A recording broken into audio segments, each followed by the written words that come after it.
I'm pleased that you, Mr. Plowgen, have come here today to answer some of our questions. However, I am really incredibly disappointed and quite frankly disgusted by the Biden administration's abject failure to negotiate in America's best interests at the OECD. In my view, you and your colleagues have completely failed your fiduciary responsibility to the American taxpayers, American workers, and American companies. I realize that you haven't been involved in all of this, but you're here now, and this administration's failure is shameful. It's reprehensible and downright outrageous. It's really hard for me to believe. The American people empower you to negotiate on their behalf, and instead you've surrendered to global socialist tax scheme that will ultimately make America poorer and less competitive, placing our children and grandchildren, our children and our grandchildren, their future at risk, not to mention that you've denigrated our nation's status as a beacon of strength, democracy, and capitalism in an increasingly dangerous world.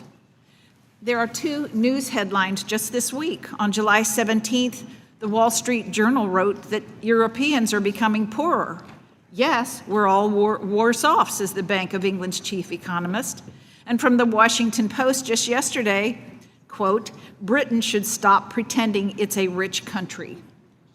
These articles drive into how Europe's heavy subsidies, overpromised social spending, and the lack of innovation have led to slow growth, lower wages, and less spending and prosperity. Mr. Chairman, I would like to submit these two articles for the record. So approved. Mr. Plowgen, I just can't comprehend why the Treasury would put the United States in a position to be forced by unelected global bureaucrats to give up our strong economy to match the failures of our allies abroad. Is the Biden administration willing to reverse course and fight at the OECD to ensure our proven tax incentives like the research and development credit or the low-income housing tax credit are fully protected?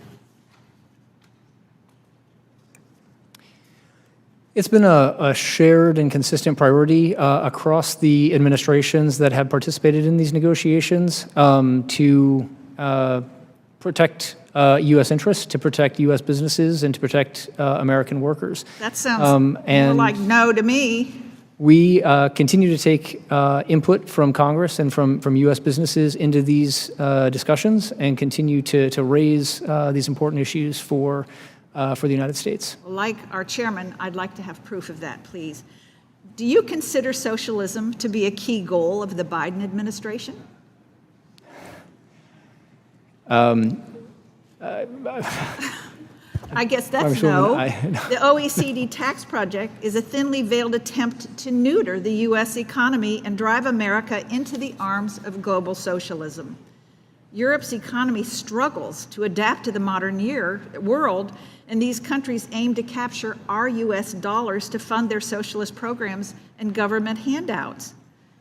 So I'm just really concerned. While the OECD's proposed deal would protect refundable tax credits, also known as direct subsidy, most U.S. tax credits are not refundable, and for good reason. The U.S. is the most innovative nation on the planet, and we attract the best and brightest to start and grow their businesses here. We do not need direct government checks payable to industry, nor should we offer them. Many countries in Europe don't prize innovation or competitiveness like we do, and that's why so many of them come to the United States. So these countries have the sovereign right to determine their own tax code, incentive structures, and national agendas. They do not have the right to try and fund themselves with U.S. tax dollars, no matter what the Treasury Department might think. Congress writes the rules. The administration administers them.